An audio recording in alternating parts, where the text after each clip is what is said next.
Hey everyone, and welcome back for another deep dive.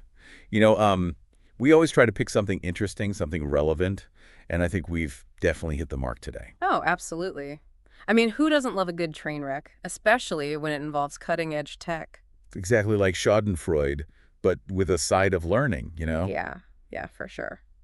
So today we're diving into the MIT Technology Review's list of the biggest tech flops of 2024. Their annual What Were They Thinking Awards. Pretty much, but hey, there's always a silver lining, right? Yeah. Even in the biggest disasters, there are lessons to be learned, insights to be gleaned. That's what we're here for, right? To Uh, sift through the wreckage and see if we can find those little nuggets of wisdom. Exactly. So buckle up because we've got a wild ride ahead. From space travel mishaps to AI gone rogue and, oh yeah, exploding pagers. Wait, what? Exploding pagers? Like, Yeah, seriously? yeah. You heard that right. We'll get to that one later. It's a doozy. Okay, well, I am definitely intrigued. So let's start with something a little closer to home. Well, not literally closer to home. I mean, more like something we can all relate to. Okay, I'm following you. You know how we're all constantly bombarded with new tech promises like the future is here and it's going to be amazing? Yeah, the hype machine is always churning. Exactly. Yeah. Well, sometimes that hype crashes and burns. Yeah. And that's where we start our deep dive with Boeing and their Starliner spacecraft. Ah, yes, the reusable spacecraft that was supposed to revolutionize space travel. Keyword's supposed to, because it hasn't exactly gone according to plan. Not even close. It's been plagued by delays, technical issues. I mean, it's actually had to return from missions empty. Can you believe that? Talk about a cosmic fail. And, Mm. it's not just a setback for Boeing. It's a blow to the whole commercial space industry. It really makes you wonder about the pressure to innovate quickly, sometimes maybe too quickly, in a field like space travel. Well, I mean, look at Boeing's track record. Remember the 737 MAX situation a few years back? Oof, yeah, that definitely shook people's confidence in them. And now this, it's like they're stuck in a loop of bad PR. And it really raises questions about balancing innovation with safety, especially when you're dealing with something as complex and potentially dangerous as space travel. For sure. It's a tough line to walk. And it's a question that comes up again and again with all these tech flops. How do we push the boundaries without crossing the line into recklessness? Okay, speaking of pushing boundaries, let's talk about artificial intelligence. AI is everywhere these days, right? From chatbots to self-driving cars to, those filters that make you look 20 years younger. Yeah, AI is definitely having a moment. Yeah. But as with any powerful tool, there's always the potential for misuse or just plain old messing things up. And that brings us to our next tech flop, Google's AI image generator. It was supposed to be this amazing tool that could create images from text prompts. Sounds pretty cool in theory. It is, until you ask it to create an image of biotech CEOs. Hmm. And what does it come up with? A picture of nothing but white men. Oh no, Ah, really? yeah, you can't make this stuff up. And it sparked a huge debate about bias in AI development. Because guess what? The people who create these algorithms aren't always thinking about all the potential implications. Yeah, it's like they forgot that the real world is diverse. You can't just train an AI on a narrow data set and expect it to understand the complexities of human society. Right. It's a reminder that technology is a reflection of the people who create it. And if we're not careful, we end up perpetuating the same biases and inequalities that exist in the offline world. Absolutely. And this becomes even more problematic when you consider how much AI-generated content is flooding the internet these days. You know, there was this research that found almost half of the long-form posts on platforms like LinkedIn and Medium were actually written by AI. Wait, seriously? Yeah, it's crazy, right? Like we're entering this weird, uncanny valley of content creation where you can't always tell if you're reading something written by a human or a bot. So it's like we're outsourcing our thoughts and ideas to machines now. In a way, yeah. And it raises all sorts of questions about authenticity, originality, even the future of creativity itself. It's kind of creepy when you think about it. Like, Mhm. are we losing our own voices in this sea of AI-generated content?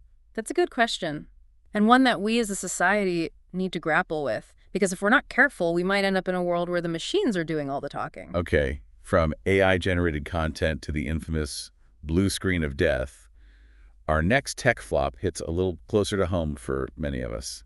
I'm talking about cybersecurity, or rather, the lack thereof.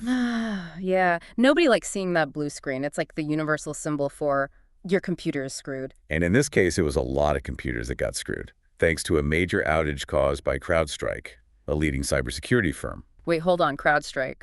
The company whose motto is literally "We stop breaches." They caused a major outage. The irony is not lost on me either. Yeah. But yeah, apparently a single defective file in one of their updates managed to crash thousands of Windows computers. You've got to be kidding me. Nope, I wish I was.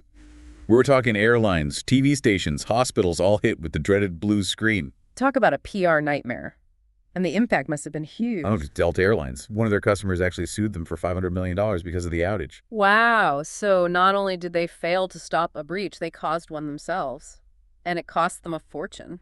Yeah, it's a good reminder that no system is foolproof, and that sometimes the biggest threats come from within. Especially when you're dealing with something as complex as cybersecurity. There are so many moving parts, so many potential points of failure. It's like trying to plug every hole in a leaky boat. Okay, so we've had space travel mishaps, AI gone wrong, and cybersecurity snafus. Ready for something a little more down to earth? Hit me with it. Well, remember all the hype around vertical farming. Growing food in these high-tech stacked farms was supposed to be the future of agriculture. Yeah, the idea was to create sustainable, locally grown food all year round. Sounds pretty amazing, right? It does. Until you realize that real life doesn't always cooperate with our utopian visions. So what happened? Did the plants stage a revolt? Not quite. Mm-hmm. But the poster child for vertical farming fail is a company called Bowery. They were valued at billions, claiming to be 100 times more productive than traditional farms. Wow, those are some bold claims. So what went wrong? Well, it turns out growing lettuce in a controlled lab environment is a lot easier than doing it on a massive commercial scale. Ah, the classic problem of scaling up. Exactly. Their lettuce ended up being expensive, prone to infections, and ultimately not commercially viable. So it was more like Soury than Bowery. Pretty much. They became the biggest startup failure of the year. Ouch, that's gotta hurt. It's a tough lesson for any startup.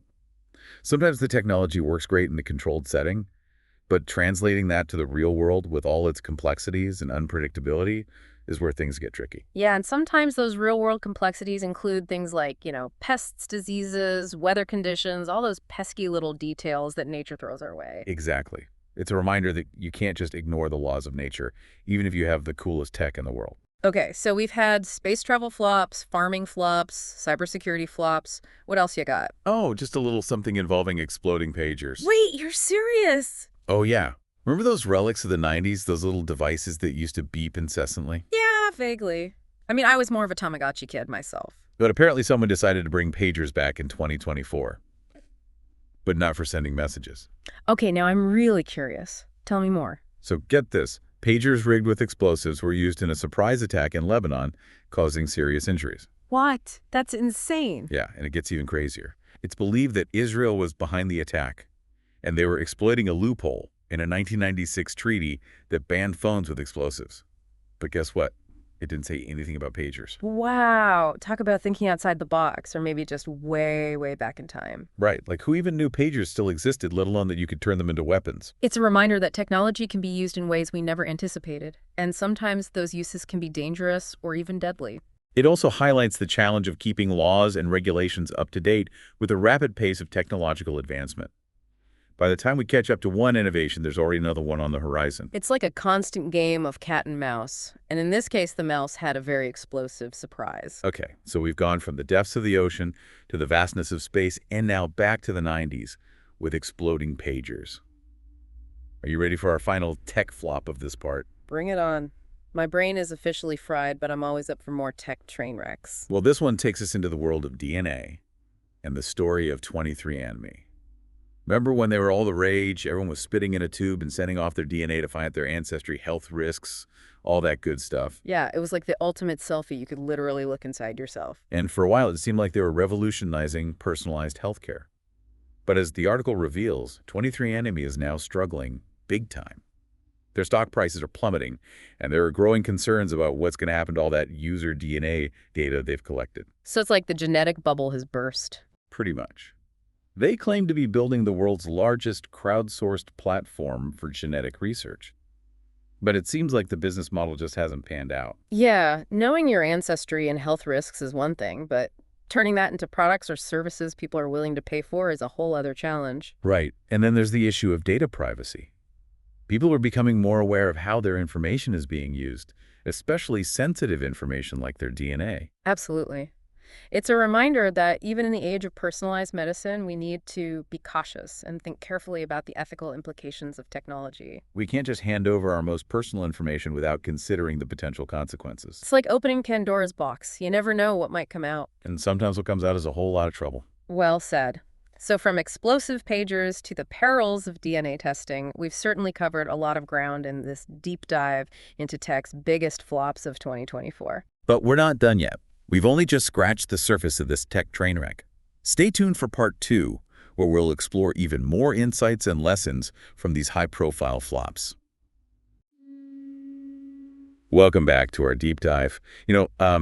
Last time we left off talking about 23andMe and all that DNA data. Yeah, it's pretty mind-blowing when you think about it, like all Yeah. those people willingly giving up their genetic blueprints. It's like the ultimate trust fall, except you're falling into the hands of a tech company. And we've seen how well that can go, right? I mean, just look at all the flops we've already covered. Exactly. And in this part, we're going to dig even deeper into some of the themes that emerged from those flops. Okay, sounds good. I'm ready for round 2. All right, well, one of the things that really struck me was how interconnected everything is these days. Oh, yeah, for sure. Like one little glitch in the system can cause a ripple effect that impacts millions of people. Exactly. Remember the CrowdStrike outage? We talked about how a single coding error brought down systems across airlines, hospitals, TV stations. It was chaos. Yeah, it was a stark reminder that we live in a world that's increasingly reliant on complex digital infrastructure.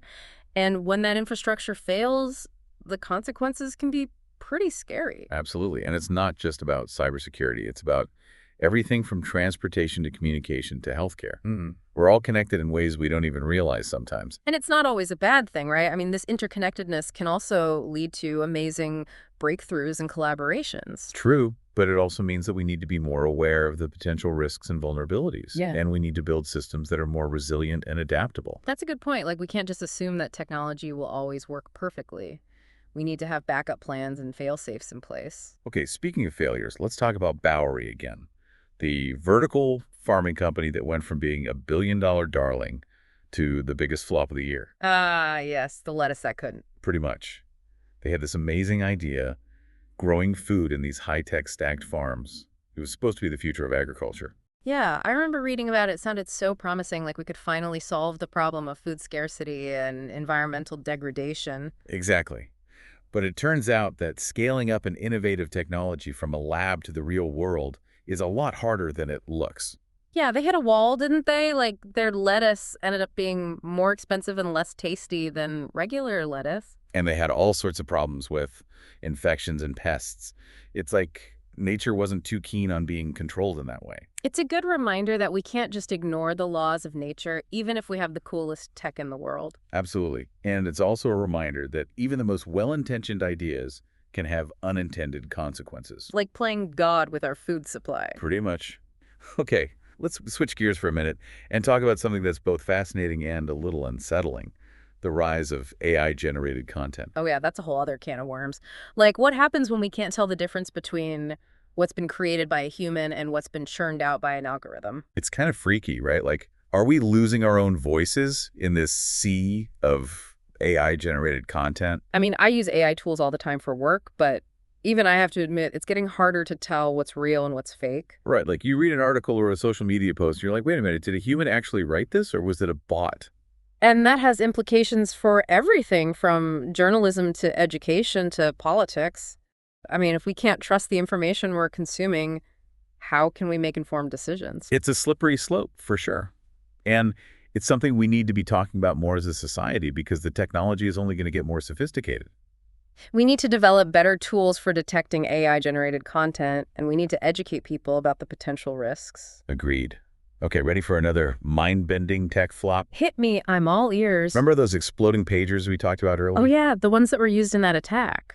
Oh, it got me thinking about how technology can be used in ways we never anticipated sometimes, with unintended and even dangerous consequences. Yeah, it's like that old saying, give a man a hammer and everything looks like a nail, but in this case, it's more like give someone a pager and they'll find a way to make it explode. It highlights the challenge of keeping laws and regulations up to date with the rapid pace of technological advancement, like By the time we catch up to one innovation, there's already another one on the horizon. And sometimes those innovations are being developed by people who aren't exactly concerned with ethical considerations. Right, like they're just focused on pushing the boundaries of what's possible without thinking about the potential downsides. It's like they're playing with fire and we're the ones who get burned. Okay, last but not least, let's circle back to 23andMe and the whole issue of data privacy. Yeah, that's a big one. Like, what happens to all that DNA data they've collected? Is it safe?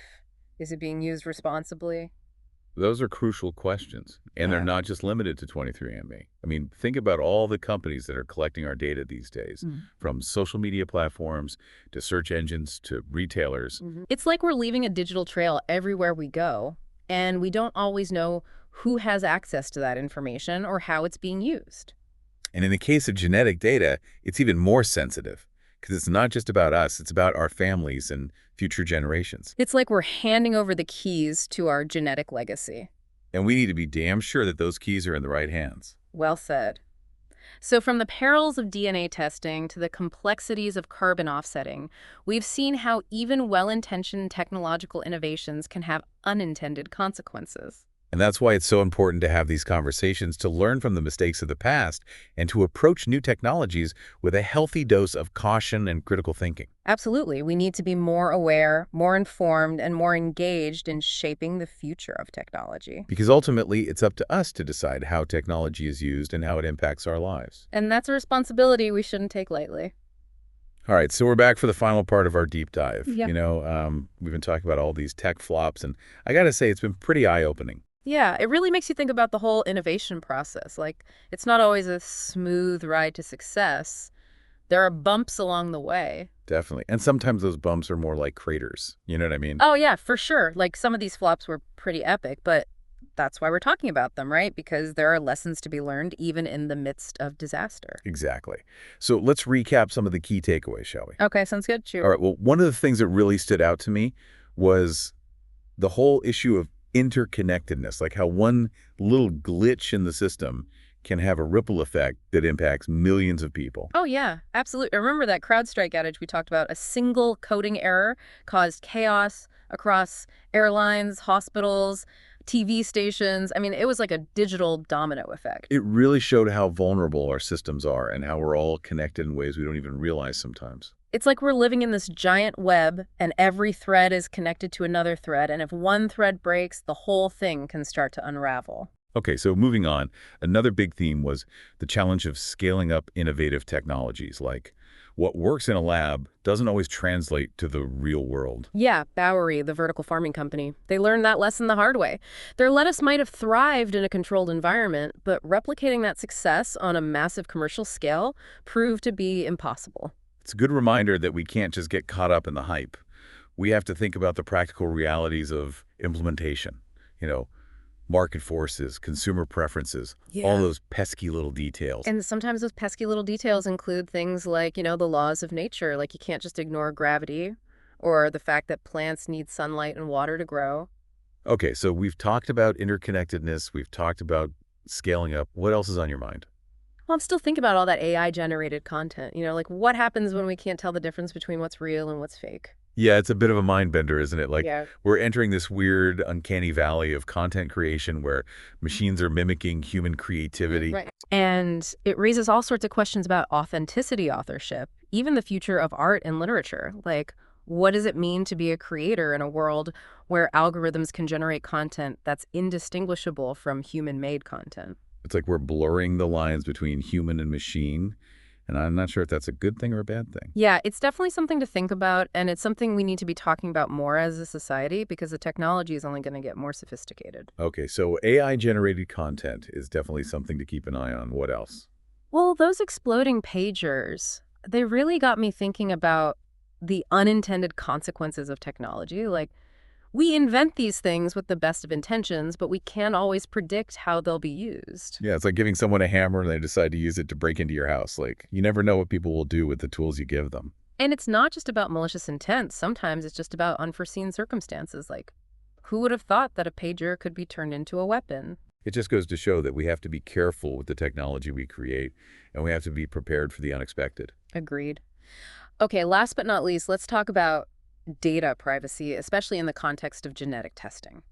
Yeah, 23andMe, they collected a ton of DNA data, and it's not entirely clear what they're doing with it or who has access to it. It's like we're handing over the keys to our genetic blueprint, and we don't even know who's driving the car.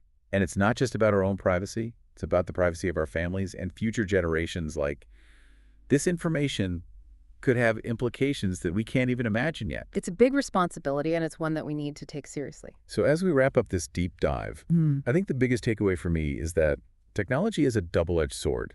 Like, it has the potential to do amazing things, but it also has the potential to cause a lot of harm. Yeah, it's all about how we use it right and how we think about the potential consequences before we unleash these innovations on the world. And I think it's also about being humble. Like, Yeah. we need to acknowledge that we don't always know what we're doing, and we need to be willing to learn from our mistakes. Well said. So let's all raise a glass to the tech flops of 2024 because they taught us some valuable lessons about innovation, responsibility, and the importance of critical thinking. Cheers to that. And thanks for joining us on this deep dive. We'll see you next time for another exploration of the world of tech.